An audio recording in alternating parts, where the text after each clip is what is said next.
Welcome back, guys. It's a second run for September 17th, 2013. I have put the 2x Barlow in, that 6.5 millimeter eyepiece, in the Meade 10-inch telescope, and I got a nice image. I had gotten 9 minutes in with this Barlow in, and I accidentally had a mishap with the computer with a power supply issue. It wasn't the computer this time, it was my own stupid fault. I was 9 minutes in, so I'm going to try to go back in and just redo what I did and show you some stuff with this 2X Barlow. I've got about 40 minutes of computer time left on my battery, internal battery, so I've got to kind of rush through this a little bit. But we're back on the Schickard, Nesmith, and Wargentin area, and the scene is better than earlier. I'm zooming in on Wargentin. You can see it dead center there. And in moments of good seeing, when it calms down, you can actually see the structure on the top of that plateau. We couldn't see it earlier. The scene, it's a little... It comes and goes a little bit. In fact, when I was doing the earlier video that I lost part of, the scene actually was a little better. Right now it's a little bit messy. It's let's back out a little bit so maybe we're not quite so high powered. Maybe we'll get a little better view. But we're in much closer. We're working with over 300 power now. I'm going to take the auto off and see if I can get a little better image with the automatic settings. There, we darken it up a little bit. There you go. Now you can see that. You can see that Y structure in the center of Wargentin. Wargentin is that crater that is filled to the brim with lava and overflowed. We didn't have quite a good view of it with the 6.5 without the Barlow. But there's a feature down here that I ran into in that first video that I was running, and I want to get back to it, and I want to make sure you see this. This is really pretty neat. I got to find it again. Let's see, where was it? It was down along the Terminator here, and here she is. Look at this crater. This is beautiful. That crater's right on the Terminator.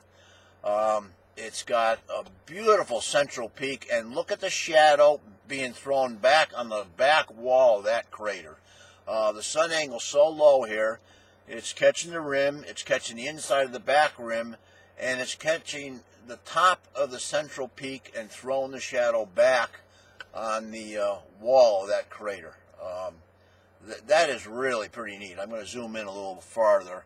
I wish the scene would settle down a little bit.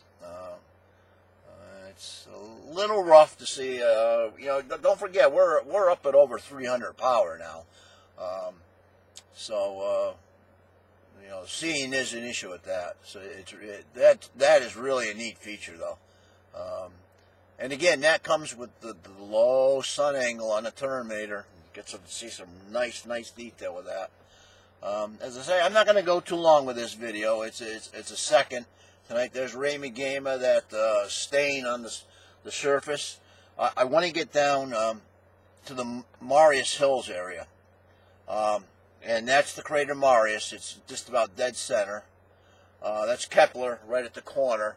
And notice, even tonight with 300 power, you can't see the Marius Hills.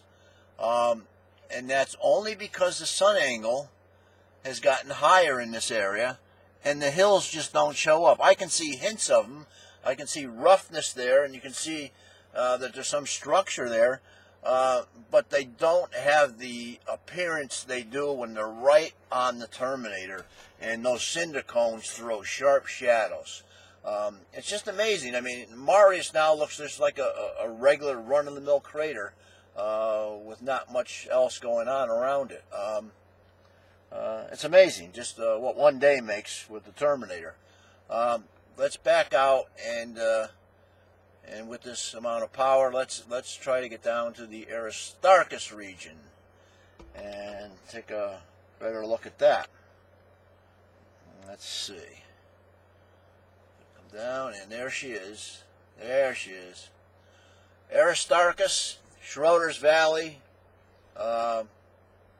at 300 power plus some zoom.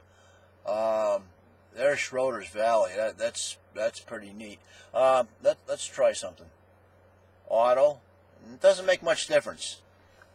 Color intensity. I'm going to up the color intensity. That's pretty neat. For some reason, it looks like my autofocus is on, and yeah, it is. I'm going to shut that off and refocus it up a little bit. A little too wavery to keep that autofocus on. I don't know why it did that. I thought I had shut it off. I guess maybe I didn't. But there is Schroeder's Valley, and the Cobra head right at the head of Schroeder's Valley. And if we zoom in deeper into this feature, let's see, you'll get a little better look at it. Depends on the amount of scene that we get there. There we got a better view. You can see now the expanse of that valley, and that has most likely been caused by a flow of lava in the past. And I'm looking at an enlarged view of this on the screen. I'm using a magnifying glass. I'm still using the old Logitech program. I really should update, but it works for me, and I just haven't bothered. The only thing I don't like about it is this preview screen is rather small. But that's a nice view, and I'm kind of rushing around here, like I say, because my power level is getting lower. It's showing me I have 29 minutes left, but I don't plan on going that long. I may plug it back into the car battery after and see if I can salvage it and take some stills with this power. Let's move on down into the sinus iridium area. And here it comes.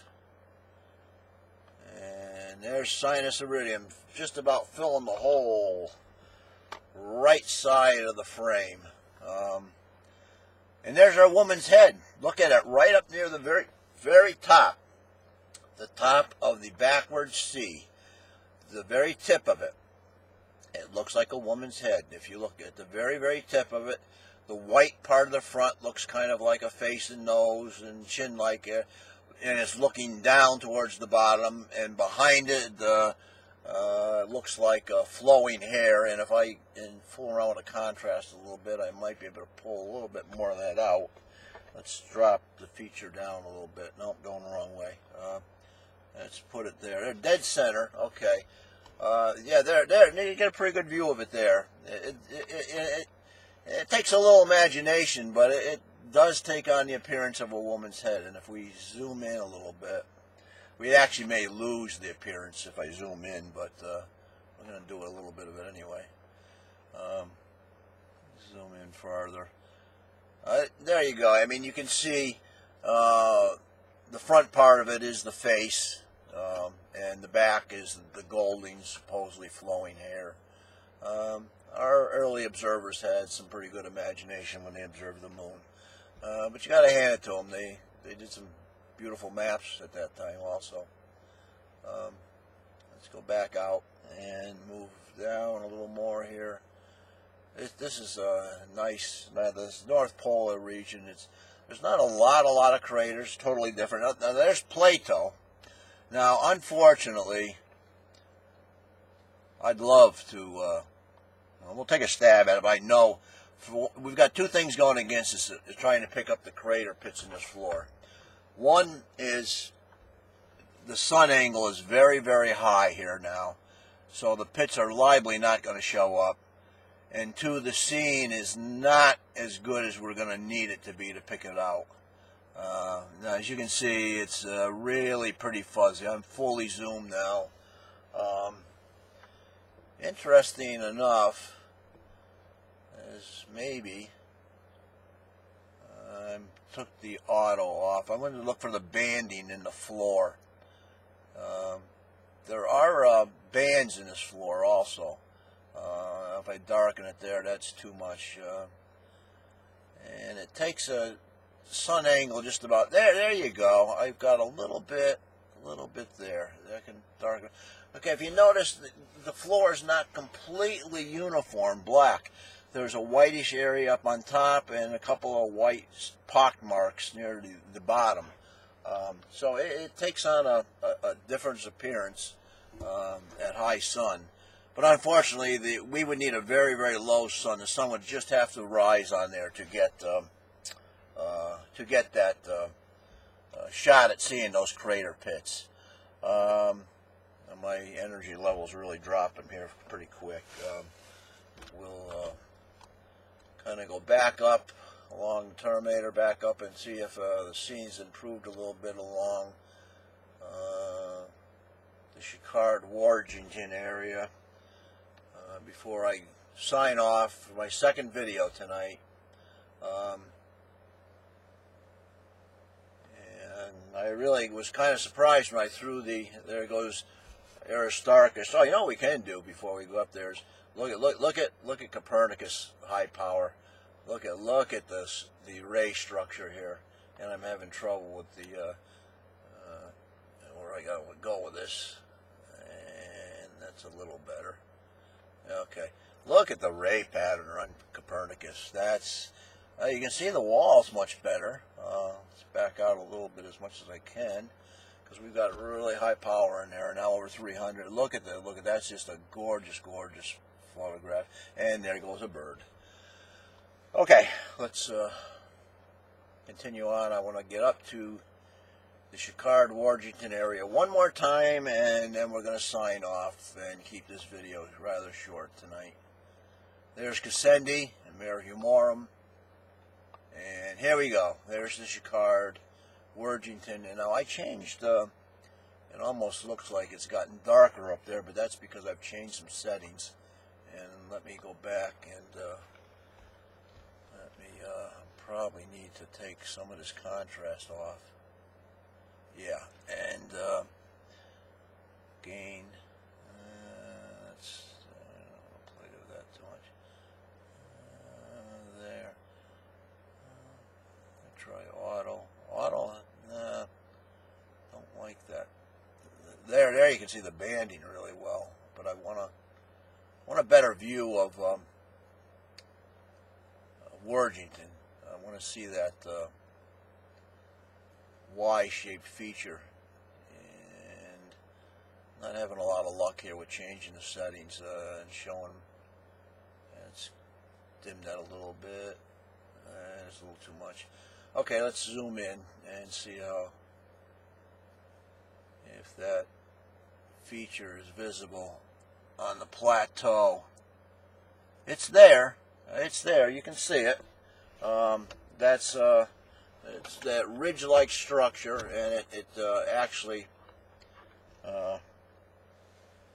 makes like a wet Y-shaped object on the floor. It's not very prominent tonight because the sun is really, really so low. But I've learned one thing. I'm very, very happy with this 6.5 millimeter eyepiece. It worked well individually. It's working great with this barlow. Took a little fudging around to get it running right, but I got it running, and so I thought I'd come back and give you a little bit of video. And hope you enjoyed this second little look at higher power. In particular, I love that crater with the shadow of the central peak being thrown back on the wall. That was absolutely beautiful. But I'm going to cut it out here. My computer's just about out of power here. I'm going to have to plug it in somewhere. So we're going to have to call it a night for the imaging part of it.